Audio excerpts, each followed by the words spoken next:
Bismillahirrahmanirrahim. Assalamu alaikum students. Today we are going to cover question number 2 of exercise 8.1.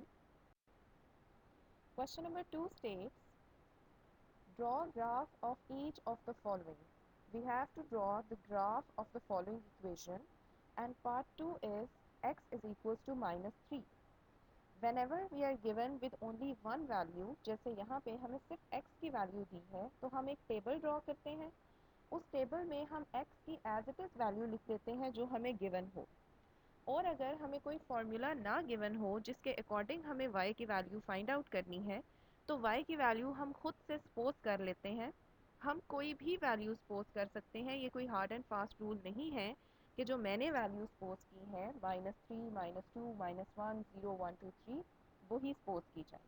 हम अपनी मर्ज़ी की values भी सपोज कर सकते हैं या आप इन 7 से कम वैल्यूज़ भी सपोज कर सकते हैं। मिनिमम 3 वैल्यूज़ मस्ट सपोज करनी होती है, तो मैं कभी 5 कर लूँगी, कभी 3 कर लूँगी, कभी 7 कर लूँगी ताकि आप लोगों को हर लिहाज से क्वेश्चन सॉल्व हो सके। x हमने एज इट इज़ टेबल में लिख दिया थ्रू आउट -1। y की वैल्यूज़ हमने सपोज कर ली -3, -2, -1, 0, 1, 2, 3। अब हम ग्राफ ड्रॉ करेंगे। प्रीवियस लेक्चर में मैंने आपको बताया था कि जब x is equals to a हो, x is equals to a type of graph हो, तो वो लाइन हमारी पैरेलल टू y एक्सिस आती है। सबसे पहले हमारे पास है 3 -3, हमारा ऑर्डर पेयर है 3 -3 का, -3 -3 का। अब आपको पता है फर्स्ट वैल्यू x की है -3, x ये वाला एक्सिस होता है, उसमें -3 यहाँ पर है, और सेकंड वैल्यू -3 y की है, यानी हमें y एक्सिस पे देखना है कि -3 कहाँ लिखा है, वो ये है। So we will draw a line which will join this point and this point. उसको हमने एक ब्लैक कलर के डॉट से शो कर दिया। इसी तरह दोबारा हमने x के -3 को देखना है जो कि ये है, और y के -2 को देखना है जो कि यहाँ पर है। तो we will draw a straight line from here, तो ये इस पॉइंट पर ज्वाइन होगा। इसी तरह आगे जाते जाएं, -3 को -1 से ज्वाइन कर दें। -3 को 0 से ज्वाइन करने का मतलब ये है कि इस लाइन के ऊपर ही हमारा पॉइंट आएगा। -3 को 1 से ज्वाइन कर दें। इसी तरह -3 को 2 से ज्वाइन, और -3 को 3 से ज्वाइन कर दें। हर जगह पर हर पॉइंट के साथ हमें ऑर्डर पेयर लिखने हैं, -3 -3, -3 -2, -3 -1, -3 0, -3 1, -3 2, -3 3। फर्स्ट ऑर्डर पेयर में हमारे पास x की वैल्यू आती है, सेकंड नंबर पे हमने y की वैल्यू लिखनी होती है। इन सब पॉइंट्स में से हम एक लाइन गुजार देंगे और वो लाइन होगी हमारी रिक्वायर्ड लाइन। नेक्स्ट पार्ट 6 की तरफ मैं जा रही हूँ, क्योंकि पार्ट 6 में भी हमें x की वैल्यू गिवन है जो कि है 0। अगेन हम उसी तरह से टेबल ड्रॉ करेंगे, x की जगह सारे ज़ीरोज़ को पुट करेंगे, और y की जगह मैंने वही दोबारा से वैल्यू सपोज कर ली -3 -2 -1 0 1 2 3। अगेन हम लोग जब ग्राफ में प्लॉट करेंगे तो हमें पहले देखना है 0 और -3। 0 क्योंकि x का भी सेंटर में होता है और y का भी सेंटर में होता है, इसलिए क्योंकि सारे x के पॉइंट 0 पे लाई कर रहे हैं, इसलिए वो सारे के सारे हमारे y एक्सिस की लाइन पे लाई करेंगे। 0 to -3, then 0 to -2, 0 to -1 ये point, 0 to 0 this point, 0 to 1, 0 to 2 and 0 to 3। वो ऑलरेडी ड्रॉन लाइन है, लेकिन उसके ऊपर या तो थोड़ी डार्क कर दी जाएगी लाइन, या फिर जैसे कि यहाँ पे डिफरेंट कलर में आपको ब्लू कलर में नज़र आ रही है, हम डिफरेंट कलर को यूज़ करते हुए लाइन ड्रॉ कर लेंगे। नेक्स्ट पार्ट 3 में हमें y गिवन है विच इज़ -1। अब जब y गिवन होता है तो अगर आप याद करें कि y is equals to c type of equations किस तरह की होती थी, वो इक्वेशंस होती थी पैरेलल टू x एक्सिस। अब y गिवन है तो y की जगह हमने उसकी वैल्यू लिख दी -1 -1 -1, और x को हमने खुद से सपोज कर लिया और वही वैल्यू सपोज की जो प्रीवियसली हम y के लिए सपोज कर रहे थे। जब ग्राफ ड्रॉ किया तो वो ग्राफ आया पैरेलल टू x एक्सिस, क्योंकि y की वैल्यू गिवन थी। अब -3 देखना है x में, कहाँ है -3, x एक्सिस का -3 ये है, और वाई एक्सिस का -1 ये है। तो जब मैंने यूं ज्वाइन किया इन दोनों को तो मेरे पास ये पॉइंट आया जिसको ऑर्डर पेयर लिख दिया -1 -3 -1। इसी तरह -2 x पर और -1 y पर देखना है। तो ये x का -2 है, ये y का -1, ये पॉइंट आ गया, इसके साथ ऑर्डर पेयर लिख दिया। इसी तरह -1 का पॉइंट, 0 -1 का पॉइंट, 1 -1 का ये पॉइंट, 2 -1 का ये पॉइंट और 3 -1 का ये पॉइंट आ जाएगा। इसमें से इन 7 पॉइंट्स में से हम एक लाइन ड्रॉ कर देंगे जो कि पैरेलल होगी x एक्सिस के। पार्ट 5 में हमें y is equal to 0 given है। जैसे प्रीवियसली हमें x is equal to 0 given था और हमने क्या किया था, हमारी सारी की सारी लाइन जो है वो एक्सिस के y एक्सिस के ऊपर ड्रॉ हुई थी। इसी तरह y की लाइन क्योंकि x एक्सिस के पैरेलल होनी होती है तो ये सारी लाइन हमारी x एक्सिस के ऊपर ड्रॉ होगी। उसी तरह से हमने किया, y क्योंकि 0 गिवन था तो y की वैल्यू 0 ही रहने दी। x गिवन नहीं था तो x को हमने सपोज कर लिया -3 -2 -1 0 1 2 3। आप कम भी सपोज कर सकते हैं, आप सिर्फ -2 से 2 तक सपोज कर लें तो भी क्वेश्चन ठीक होगा। ग्राफ ड्रॉ किया, क्योंकि y को 0 लेना था तो वो ये पॉइंट आता है। तो जब x के -1 की तरफ जाएंगे तो 0 से -1 लाइन के ऊपर ही होगा, 0 से -2 भी लाइन के ऊपर, 0 से -3 भी लाइन के ऊपर।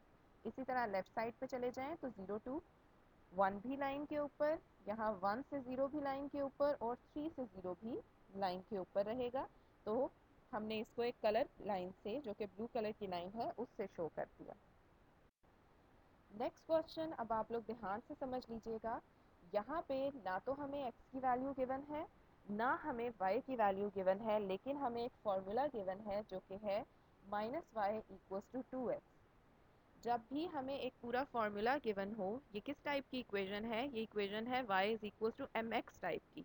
y = mx टाइप की जो इक्वेशन होती है उसको हमें ड्रॉ करना होता है और वो लाइन हमेशा से 0 के बीच से गुजरती है, ओरिजिन से पास होती है। तो y = 2x जब हम लेंगे तो ना हमारे पास x की वैल्यू है ना हमारे पास y की वैल्यू है। तो हम क्या करेंगे, हम x की वैल्यूज़ को खुद से सपोज कर लेंगे। उन वैल्यूज़ को सपोज करने के बाद हम इस फॉर्मूला में जब पुट करेंगे तो हमारे पास y की वैल्यूज़ आ जाएंगी। x की वैल्यूज़ मैंने सपोज की -2 -1 0 1 2। जैसे प्रीवियसली भी मैं -3 से 3 तक वैल्यूज़ ले रही थी, यहाँ पे अब मैं 5 वैल्यूज़ ले रही हूँ, 2 नेगेटिव की, 1 ज़ीरो की और 2 पॉजिटिव की values. when x is equals to -2, जब x को हम -2 रखेंगे तो we will use the formula -y is equals to 2x। उस फॉर्मूला में x की जगह we will put -2, we will have -y equals to -4। तो एंड पे y का आंसर 4 आ जाएगा। ये आंसर हम यहाँ पर बॉक्स में रिप्लेस कर देंगे। इसी तरह जब हम x को -1 लेंगे तो दोबारा से वही फॉर्मूला लिखेंगे, x की जगह पे -1 लगाया तो हमारे पास आंसर y का आ गया 2। सो -1 के नीचे हम 2 वैल्यू लिख देंगे। नेक्स्ट जब हम x इज इक्वल्स टू 0 की तरफ जाएंगे तो हम लोग फॉर्मूला में x की जगह 0 रिप्लेस करेंगे, 2 0 से मल्टीप्लाई होकर 0 हो जाएगा। तो हमारे पास क्योंकि 0 is neither negative nor positive value तो y इज इक्वल्स टू भी 0 आ जाएगा। तो x के 0 के नीचे हम y का भी 0 पुट कर देंगे। नेक्स्ट वैल्यू है x is equals to 1। Again 1 put करते हुए हमारे पास आंसर आ गया -2, उसे हमने 1 के नीचे लगाया। और नेक्स्ट में जब हमने x is equals to 2 put किया तो 2 की वैल्यू पुट करते हुए हमारे पास आंसर आया सोल्यूशन के बाद -4, जो कि हमने 2 के नीचे पुट कर दिया। अब नेक्स्ट हम इसका ग्राफ ड्रॉ करेंगे। टेबल को एज इट इज़ मैंने दोबारा लिख दिया। उसके बाद we have to draw the cartesian plane which comprises of x axis and y axis. यहाँ पे हमारा x एक्सिस होगा, यहाँ पे हमारा नेगेटिव x एक्सिस, इसी तरह टॉप पर y एक्सिस और बॉटम में हमारा नेगेटिव y एक्सिस आ जाता है। यहाँ पे मैं ड्रॉ अब ग्राफ को खुद करूँगी और सारी एक्सप्लेनेशन आपको दे दूँगी ताकि आपको अच्छे से ग्राफ ड्रॉ करना आ जाए। हम लोग चारों साइड्स पर लाइंस ड्रॉ कर लेते हैं, लेकिन वो लाइंस इक्वल इंटरवल पर होनी चाहिए। ये बात आप लोग याद रखिएगा कि लाइंस का इंटरवल लाजमी इक्वल होना चाहिए।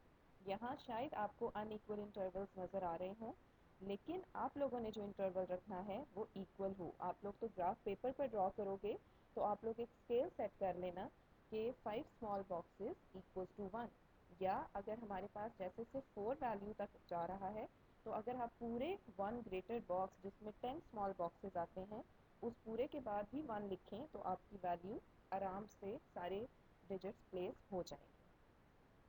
उसके बाद सेंटर में हमेशा ओरिजिन पे 0 होता है। अगर मैं पॉजिटिव एक्स एक्सिस की बात करूं तो वो 1 2 3 4 हो जाएगा। इसी तरह अगर मैं नेगेटिव एक्स एक्सिस की तरफ जाऊं तो वो वैल्यू -1 -2 -3 और -4 होंगी। वाई की तरफ जाएं तो 1 2 3 4, और नेगेटिव वाई की तरफ जाएं तो -1 -2 -3 -4। अब यहाँ पे मैं खुद से आपको लाइंस ड्रॉ करके बताती हूँ। एक्स में हमने लेना है -2 और वाई में लेना है 4। एक्स एक्सिस का -2 ये है और वाई एक्सिस का 4 यहाँ पर है। तो यहाँ से मैं एक लाइन ड्रॉ करूँगी स्ट्रेट, और F4 से एक लाइन ड्रॉ करूँगी। ये दोनों लाइंस जहाँ मीट करेंगी वो हमारा -2 4 का पॉइंट होगा। साथ में मैंने इसके ऑर्डर पर लिख दिया -2 एंड 4। ये दो लाइंस एक -2 से और एक 4 से ड्रॉ की और ये इस पॉइंट पर मीट करेंगी। देन नेक्स्ट लाइन हम ड्रॉ करेंगे -1 और 2 की। -1 यहाँ है और 2 यहाँ पर है। तो जब -1 से एक लाइन लेकर जाएंगे और 2 की तरफ लेकर जाएंगे तो वो कुछ इस तरह से ड्रॉ होगी, और साथ हम इसका ऑर्डर पेयर मेंशन कर देंगे -1 एंड 2। 0 हमारा हमेशा सेंटर में होता है तो 0 का ऑर्डर पेयर भी सेंटर में आ जाएगा, वो ये पॉइंट हो जाएगा। इस पॉइंट के बाद जब हम नेक्स्ट पॉइंट की तरफ जाएंगे तो नेक्स्ट पॉइंट में हमारे पास आ रहा है 1 और -2। 1 और -2 ये 1 की लाइन गई, और -2 क्योंकि y एक्सिस पे देखना था तो y एक्सिस का -2 ये होगा। यहाँ हमने ऑर्डर पेयर लिख दिया 1 -2।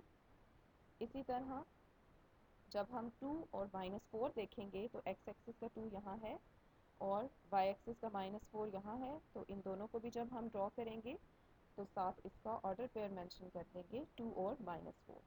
अब हमारे पास 5 पॉइंट्स हैं, 1 2 3 4 5। इन 5 पॉइंट्स में से we will draw a straight line. जब इन 5 पॉइंट्स में से एक स्ट्रेट लाइन ड्रॉ होगी तो वो कुछ इस तरह से ड्रॉ होगी जिस तरह से आपको now moving to next part. Next part is 3x minus 2y plus 1 equals to 0। हम सबसे पहले इक्वेशन को ऑल्टर करते हैं और वहाँ से y की वैल्यू को या y की इक्वेशन को सेपरेट करते हैं। -2y था तो -2y को इक्वल के दूसरी तरफ ले गई तो वो +2y हो गया। y को सेपरेट करने के लिए 2 को डिवाइड कर दिया राइट साइड पर। हमारे पास इक्वेशन आ गई y is equals to 3x plus 1/2। So सबसे पहले हम लोग ग्राफ ड्रॉ करेंगे, और इस ग्राफ में मैंने 3 वैल्यूज पोज की हैं x की, -1 0 1। अब बेटा ये ज़रूरी नहीं है कि आप लोग x की वैल्यूज पोज करो। आप यहाँ से x को सेपरेट कर सकते थे और y की वैल्यू को सपोज कर सकते थे। ये मेथडोलॉजी है जो कि आप लोग अपनी मर्ज़ी से भी अडॉप्ट कर सकते हैं, लेकिन x और y में से कोई एक वैल्यू हमें सपोज करनी होती है और दूसरी वैल्यू को फॉर्मूला में पुट करके फाइंड आउट कर लेना होता है। अच्छा, सबसे पहले अगर मैं 1 को लूँ, when x is equals to 1 we will use the formula y is equals to 3x plus 1/2। so यहाँ x की जगह I will replace 1 जो कि मल्टीप्लाई होगा 3 के साथ, तो हमारे पास आ जाएगा 3 plus 1/2, it will become 4/2। the answer will be y is equals to 2, जो कि मैंने 1 के नीचे 2 लिख दिया। नेक्स्ट में अगर 0 को लूँ तो उसी तरह से फॉर्मूला लेंगे, x की जगह 0 पुट करेंगे। 0 पुट करने से 3 इंटू 0 0 हो जाएगा, तो हमारे पास सिर्फ 1/2 रह जाएगा जो कि आंसर देगा 0.5। तो 0 के नीचे हमने 0.5 लगा दिया। सी पार्ट की तरफ चलें तो x is equal to -1। x की जगह पे यहाँ -1 रिप्लेस किया तो ये हो गया -3 प्लस 1/2 जो कि आया -2/2, और हमारा आंसर आ गया -1। यानी जब x -1 था तो y भी -1 हुआ। हमारा टेबल कंप्लीट हो चुका है। अब हम इसका ग्राफ ड्रॉ करेंगे। ग्राफ में हमने एज इट इज़ ग्राफ को लिख लिया। X axis Y axis draw किए, पॉजिटिव एक्स एक्सिस इस तरफ, नेगेटिव एक्स एक्सिस इस तरफ, इसी तरह positive Y axis to negative Y axis. हमने पॉइंट्स ले लिए, मैंने लास्ट टाइम भी आपको बताया था कि पॉइंट्स इक्वल इंटरवल पर लेने हैं। इस ग्राफ को भी जब आप कॉपी पे ड्रॉ करेंगे तो आप एक पूरा ग्रेटर बॉक्स जो आपका होगा 10 स्मॉल बॉक्सेस वाला, उसको आप 1 2 3 से सेपरेट करेंगे। पूरे एक बॉक्स के बाद आप 1 लिखोगे, पूरे एक बॉक्स के बाद 2। लेकिन यहाँ पे मैंने 1 2 नहीं लिखा क्योंकि मेरे पास 0.5 आ रहा है, इस वजह से मैंने 0.5 1 1.5 2 यानी 0.5 का इंटरवल लिया हर तरफ, क्योंकि हमें 0.5 ड्रॉ करना था इसलिए। अगर आप फुल बॉक्स पे 1 का इंटरवल भी लेते हो तो आपको पता है कि अगर 10 लाइंस पर 1 आ रहा है तो हमारे पास 5 लाइंस छोड़कर 0.5 आ जाएगा। ना भी उस तरह से किया जाए तो ठीक है, लेकिन क्योंकि बहुत स्मॉल वैल्यूज़ हैं, अगर आप पॉइंट्स को ड्रॉ भी कर लो तो वो ज़्यादा बेटर होगा। अच्छा, सबसे पहले हमें लाइन लेनी है -1 -1 की। एक्स पर भी -1 को देखना है और वाई पर भी -1 को। तो x का -1 इस पॉइंट पर है और y का -1 इस पॉइंट पर। इन दोनों पॉइंट्स को ज्वाइन कर देते हैं, ये हो गया। हम साथ इसका ऑर्डर पेयर लिख देंगे। फिर हमें देखना है 0 और 0.5 को। x एक्सिस का 0 सेंटर पे लाई कर रहा है और y एक्सिस का 0.5 इस पॉइंट पर है। यहाँ पे मैंने एक ब्लैक डॉट लगा दिया है, सो ये हमारा नेक्स्ट पॉइंट हो जाएगा। उसके बाद हमें देखना है 1 और 2 को। 1 और 2 को देखा, y एक्स एक्सिस का 1 यहाँ है, y एक्सिस का 2 यहाँ है, तो ये इस पॉइंट पर मीट करेंगे। यहाँ पे भी हमने साथ दोनों के ऑर्डर पेयर्स लिख दिए। अब यहाँ से और इस पॉइंट से और थर्ड पॉइंट से एक लाइन पास करनी है जो कि स्ट्रेट लाइन होनी चाहिए। तो ऐसे हमने एक स्ट्रेट लाइन पास कर दी और ये हमारा आंसर आ गया। जैसे कि आप लोग यहाँ देख सकते हैं कि हमारी इक्वेशन जो है वो x 3x है प्लस 1/2 है। इसका मतलब ये इक्वेशन हमारी है mx प्लस सी टाइप की, और mx प्लस सी टाइप की इक्वेशन आप लोग जानते हैं कि वो ओरिजिन से पास नहीं करती। सो आप लोग ग्राफ में ये बात प्रूव होती देख सकते हैं कि ये लाइन हमारी ओरिजिन से पास नहीं कर रही।